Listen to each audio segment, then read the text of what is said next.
All right, so let's be honest. We all kind of love that peek into Regency England, right? I mean, the balls, the fancy clothes, all those secrets hidden behind polite smiles.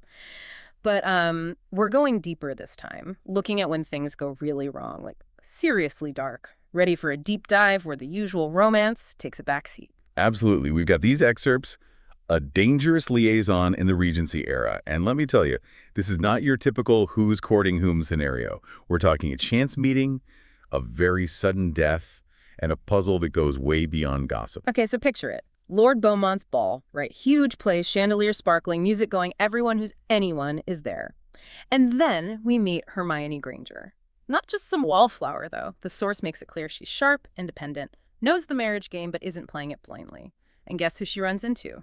Draco Malfoy. And that meeting, oh, it's loaded. Malfoy's just been, quote, rehabilitated. What that even means in this world, who knows? But there he is, talking to Hermione, and it's all very tense. You could feel their past, like every word's weighed down by it. And Hermione, she picks up on something else, this darkness about him. Uneasy, but also intrigued. This is not going to be some simple ballroom romance, is it? Not even close. Every conversation they have is like so carefully worded, you know? But then later that night, Hermione steps out for air, these French doors open onto the grounds, and suddenly, chaos. A stable hand comes stumbling out terrified, saying he found Mr. Ashworth dead out in the woods. And this isn't some peaceful passing. The source really emphasizes how scared this stable hand is. This was violent. But Hermione, you know her, she doesn't just freeze up. Practical nature takes over, it says. She goes toward the scene, already observing, thinking. That says a lot about her, doesn't it? How she reacts to something like that. It really does. And then, at the scene, here's the kicker. There's this symbol carved into a tree nearby, not just some random mark. It's like the first real clue that this isn't an accident. And right then, as the constable shows up, looking totally out of his depth, Hermione and Draco, their eyes meet. The source calls it, get this, an unexpected connection. They both know right then something's deeply wrong. That look between them, that's huge. You've got all this history, but suddenly that's not the point.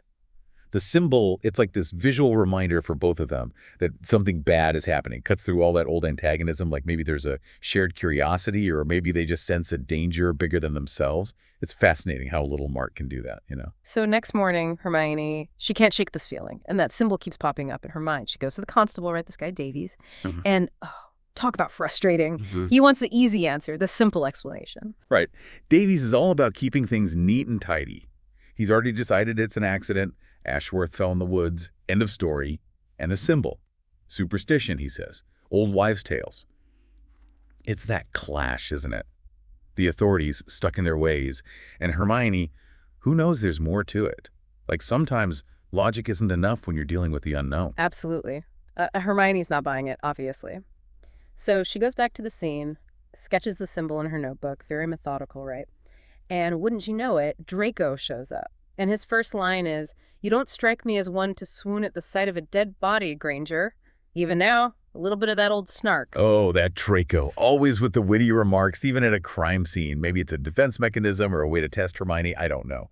But then, and this is a surprise, she actually offers to help. Turns out he knows a bit about ancient symbols, local lore, all that stuff. Not what you'd expect from the posh Malfoy, is it? But that's how their team up starts. It's like the mystery itself is more important than their old feud. Makes you wonder what hidden talents people have, right? Totally. So you have this unlikely duo working together. They go full-on detective mode. Libraries, talking to the older folks in town, the ones who remember the old stories. Classic, right? That's where the local flavor comes in, you know. The library, all dusty and full of secrets. And those older folks, they've got the history Davies just ignored. It's from them they hear about this legend, something dark in the woods, marked by that same symbol. Hermione was right all along. And as they're working, you can actually see their relationship changing. It says it right in the source. The antagonism fades, there's respect, even some friendship starting. Shared purpose, that's powerful stuff. Bridges gaps you wouldn't believe. Right. It makes sense, though. They're facing a real danger together, and they each bring something different to the table. Hermione, she's got the brains, the logic. Draco, well, who knew he'd be the one with the knowledge of the weird stuff? But it works. Makes you think how going through tough times with someone can create a bond like nothing else. And their investigation, it leads them to something much bigger, much darker. It's not just some local legend, it's an actual cult. Been around forever doing these dark rituals in those same woods. This isn't just about one man's death anymore, is it? Nope, the stakes just got way higher.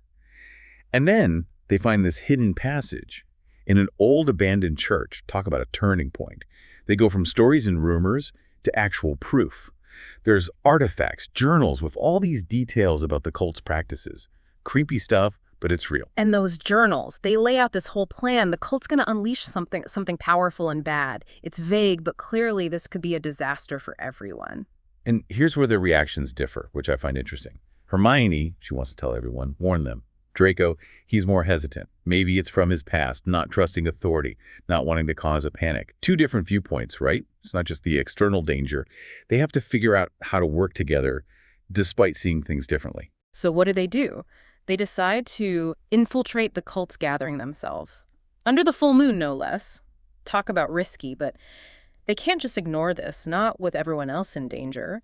You have to admire their courage, really. Oh, that trip into the woods is just full of tension. It's like the air itself is heavy, and you can hear chanting in the distance. It really sets the scene, you know.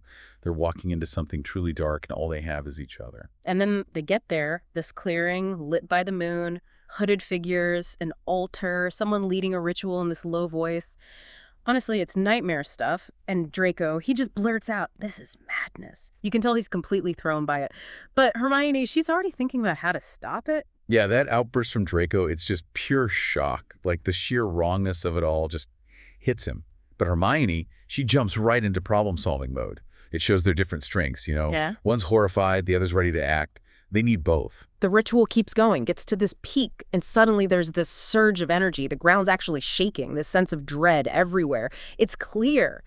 They got to do something now, or it's too late. And they do. They cause a distraction, disrupt the ritual. Draco goes right for the leader, putting himself in danger to buy Hermione time.